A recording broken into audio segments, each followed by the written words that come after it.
Hi, it's Jay Allen from TrueNORTH, and it's Friday afternoon.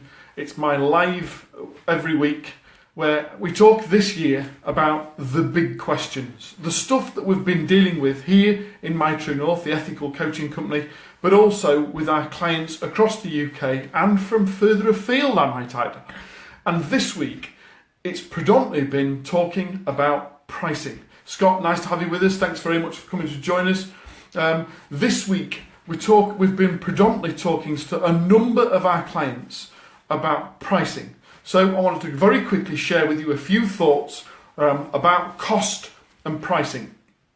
You see, a lot of small business owners get pricing strategy completely wrong. They often build their pricing around cost of acquisition. How much does it cost to be able to buy the business in the first place? How much does it cost to be able to buy the product or the service? How much is it costing you to be able to run your business? And then subsequently, how much of a percentage increase do you want to add to that before you resell it? And that's how the predominantly amount of smaller businesses tends to look at business. They look at the cost in. I was talking to a client from Ireland only a day or so ago with regards to, he tends to add about 15 or 20% of whatever it costs to purchase the product in order for him to be able to put it all together and to sell it back out again. Cost-based pricing. And it's an appalling way of doing business, because quite simply we often forget that there are a significant amount of running costs of the building, of the business, that aren't associated directly with the products that you've bought in. There's a cost of keeping the business running, regardless of whether you sell product or service or not, that we don't tend to incorporate in the cost of sale. And also, we have this assumption about what people are prepared to pay. And for that, I wanted to very briefly share with you a story I recently listened to from a very good friend of mine and fellow speaker, Gordon. And Gordon was telling us this wonderful story about how he'd been approached by a large insurance broker to be able to do something about their customer and their customer acquisition, their long-term value customers. And what the insurance company were having a problem with is that they were very good at winning new business. They weren't very good at retaining existing clients. A lot of their clients were coming on board for a year and then the following year going off somewhere else, and that wasn't working for them. They wanted to be able to make sure that they could maintain a lot of their clients and the long-term value of a customer. So they brought Gordon in as a pricing strategist, as a long-term customer service strategist, to say, how can we deal with what we're doing? He said, how much do you charge, Gordon? And he said, well, my going rate, he lives in America, he says, my going rate is $5,000 a day. And they're, that's a lot of money for 8 hours work, Gordon. You know, we're a bit nervous about this. We've never done it before. Is there any way we can negotiate on your fees? And he said, no.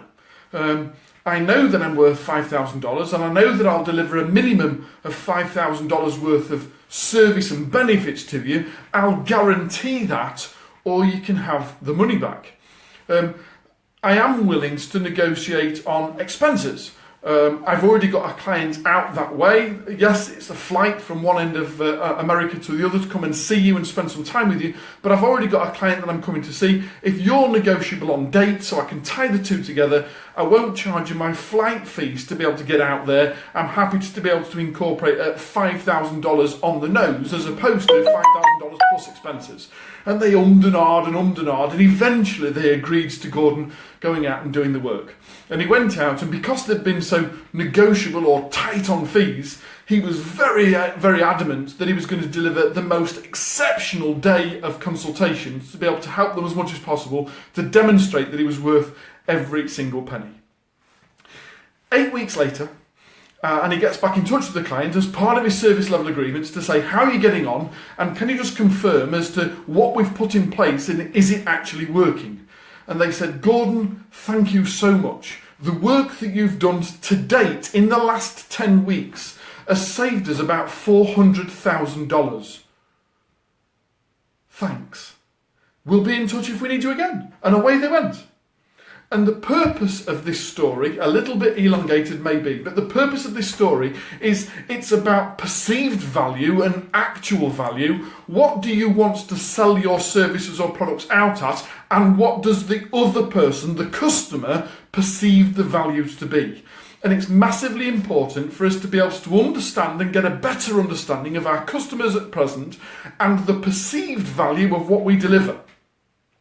Because perception becomes reality. And what I want to share with you is we have a pricing structure based around cost, but also on perceived value. And it's about being able to help people understand that pricing isn't about what would you pay for your services, what is other people willing to pay and continues to pay for your services. So the other thing I wanted to very quickly share with you on pricing this week is about emotional intelligence. Now that sounds a little bit weird, but let's delve into it anyway. Emotional intelligence is about being able to sell an emotion beyond a physical attribute or cost. Let me demonstrate to you. Why is it that there are so many people around the world that queue for hours and hours and hours, sometimes overnight, to be first in line to pay over £1,000 here in the UK or over $1,000 in the States for the iPhone 10, when in actual fact independent research has demonstrated that it is the third best phone on the market? Because there is an emotional attachment from the customer to Apple that they don't look at perceived value, they don't look at actual value, they don't look at comparisons. They look at emotional value of buying the latest product from Apple and being up there in the front runners. And that is what we need to get across. And what we need to be able to pursue with our pricing strategy is, as long as we are able to be able to ensure that after the transaction has been completed, that there is still an emotional bank balance in our favour. And what I mean by that is, let's assume that I'm going to sell you an ebook. Yes, an ebook. It's not a physical book. I'm going to send you a PDF for a fee. Now all of a sudden, straight away you're thinking, yeah, but hang on a minute, the amount of ebooks I've been able to download for nothing as a free lead magnet, why on earth would I pay for a lead magnet? Why on earth would I pay for a PDF when it's been provided for free? And the simple fact is, if I was to tell you I'm going to charge you £1 and guarantee that it's going to generate you at least 10, then when it does, you're already £9 in credit for the pound that you've paid. And emotionally, you say, he's given me more value than that I've paid him. You are in an emotional positive bank balance. And therefore, I could sell you another 9 ebooks at £1 each, and you are more compelled to buy them because of this emotional attachments to the previous sale. I know it's a lot to get around, but I just wanted to share some thoughts with you about looking at your pricing strategy and making sure that it works for your customers as well as it works for you as a business.